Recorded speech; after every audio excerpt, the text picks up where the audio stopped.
জানো কিছু মানুষ আছে ভরসার কথা বলে বেইমানি করে। আচ্ছা, ওই নান্টু ঘটকের কথা মনে আছে যে আমাদের বিয়ে করাইছিল? কেন মনে থাকবে না, উনার মতন ভালো মানুষ খুব কমই দেখা যায়। ওই শালাই বলছিল আমার উপর ভরসা করেন, আর ভরসার মায় রে বাপ।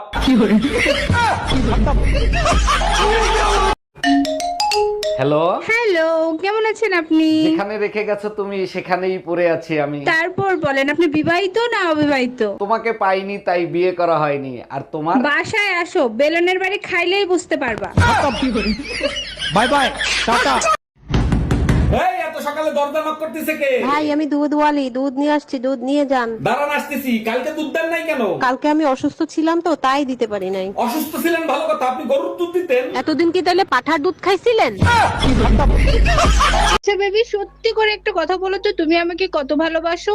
আমি তোমাকে এতটাই ভালোবাসি এই মনের ভিতর শুধু তোমাকেই রেখে দিয়েছি। ওরে আমার বাবুটা, মন থেকে বের করে অন্য কোথাও রাখবা না তো? তুমি সবসময় শুধু আমার মনের ভিতরেই থাকবে, কারণ ঘরের বউ তোমাকে ঘরে ঢুকতে দিবে না। গজব বেইজ্জতি। আসসালামু আলাইকুম আম্মাজান, আপনি যে আমার বিয়েতে গাড়ি দিছিলেন, গাড়ি কি কিস্তিতে এনে দিছিলেন? ওয়ালাইকুম আসসালাম জামাই, গাড়ি কিস্তিতেই কিনে দিছিলাম। কেন কোনো সমস্যা হয়েছে? সমস্যা হয়েছে মানে? আপনি তো কিস্তি দেন নাই, গাড়ি তো কোম্পানি ওয়ালারা নিয়ে গেছে, আপনি কিস্তি দেন নাই কেন? আরে জামাই, বিয়েতে তো গাড়ি দেওয়ার কথা ছিল, কিস্তি দেওয়ার কথা তো ছিল না। শুধু অ্যালার্জি থাকলেই চুলকায় না, এই যে আমি ভালো আছি এটা দেখেও অনেকের চুলকায়।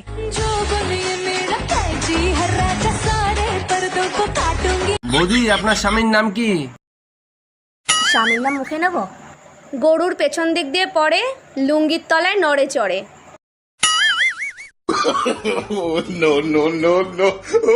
ও গোবর্ধন। এই তোমার কেস কি করব? তুমি তো পড়ো না, গরিব মানুষকে দান করে দিবাও। গরিব মানুষের দেওয়ার কি দরকার? আমার ছোট ভাই আবুল আছে না, আবুলরে দিয়ে দাও। আচ্ছা তুমি তো নতুন ফোন কিনবা, তা তোমার পুরান ফোন কি তোমার ভাই আবুলরে দিয়ে দিবা? তুমি তো জানো কোনো জিনিস আমি 2 বছরের বেশি ব্যবহার করি না, সবই তো আমার ভাইরে দিয়ে দিই। অরুণ ভাই, ফাও দরদ দেখাইতে আইসেন না। বিয়ে করছেন 5 বছর হয়েছে, এখনো কি বউ পুরনো হয় নাই?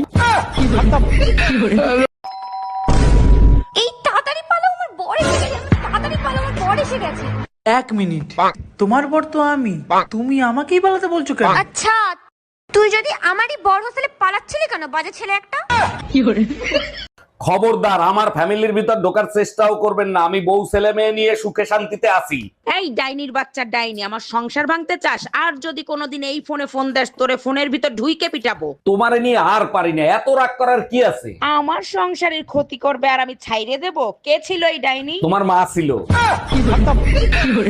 আজকের পেপার দেখেছো, এক লোক বউ বিক্রি করে প্রাইভেট কার কিনছে। হ্যাঁ দেখছি, আমার প্রাইভেটের দরকার নাই, আমার কাছে সাইকেলই ঠিক আছে। ওরে আমার সোনা, তুমি আমারে এত ভালোবাসো। তোমাকে বিক্রি করলে সাইকেলের বেশি কিছু আসবে না। তুই কুত্তা, একটা কুত্তা।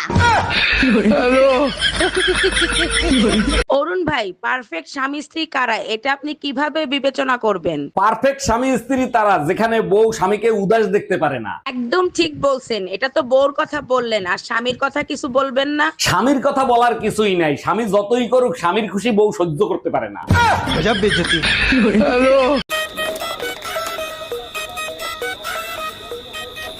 জীবনে 3টা জিনিস ভুলেও করবেন না।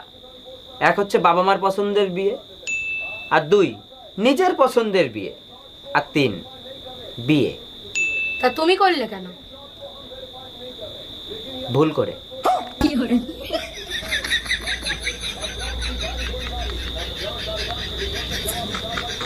এই টুম্পা, কি হয়েছে, কাঁদতেছো কেন? আজকের পর থেকে আমি আর বাজারে যাব না। 4 রাস্তার মোড়ে এক লোক সিটি মারে আর ইশারায় ডাকে। আমার বউর সাথে ইপটিজিং করে কোন দোকানদার? তুমি শুধু নাম বলো। আরে কোনো দোকানদার না, ট্রাফিক পুলিশ। গাধা, ট্রাফিক পুলিশ গাড়ির সাথে ইপটিজিং করে, তোর সাথে না। জামাই কই তুমি? তাড়াতাড়ি এদিকে আসো। শালা শ্বশুর বেরিয়েও শান্তি নেই। কে আম্মা জান, আপনার মেয়ে কি মরে গেছে নাকি? এসব কি বলো জামাই? সকাল থেকে মেয়ে বমি করতেছে, যাও মিষ্টি নিয়ে আসো, সুখবর আছে। আরে কিসের সুসংবাদ? লেবুর রস করে খাওয়ান, সারা রাত বসে মদ খাইছে। হ্যাঁ ম্যাডাম, এবার আপনি বলেন কত টাকা লোন নেবেন আপনি? স্যার বেশি টাকা লাগবে না, আপাতত 20 লাখ টাকা দিলেই হবে। লোন তো আমি দিয়ে দেবো, কিন্তু ব্যাংকের কাছে কিছু রাখতে হবে। কি রাখবেন আপনি? কিছু থাকলে কি আর লোন নিতে আসি? আপাতত বিশ্বাস জমা রাখেন। তোর বাড়ি ছাইরে আমি চলে গেলাম, খবরদার মনের ভুলে আমারে ফোন দিবি না। পুরো গরম তোমারে সহ্য করছি শীতের অপেক্ষায়, এখন তুমি আমারে ছাইরা চলে যাবা? তোমার মতো স্বামী সংসার করার থেকে জাহান্নামে থাকা ভালো। তুমি আমারে ছাইরা যাইও না, সামনে শীত আসতেছে, তোমারে ছাড়া থাকতে পারবো না। বাবু মানুষের সুখ দেখলে যাদের পেছন জ্বলে তাদেরকে মানুষরূপী জোনাকি বলে।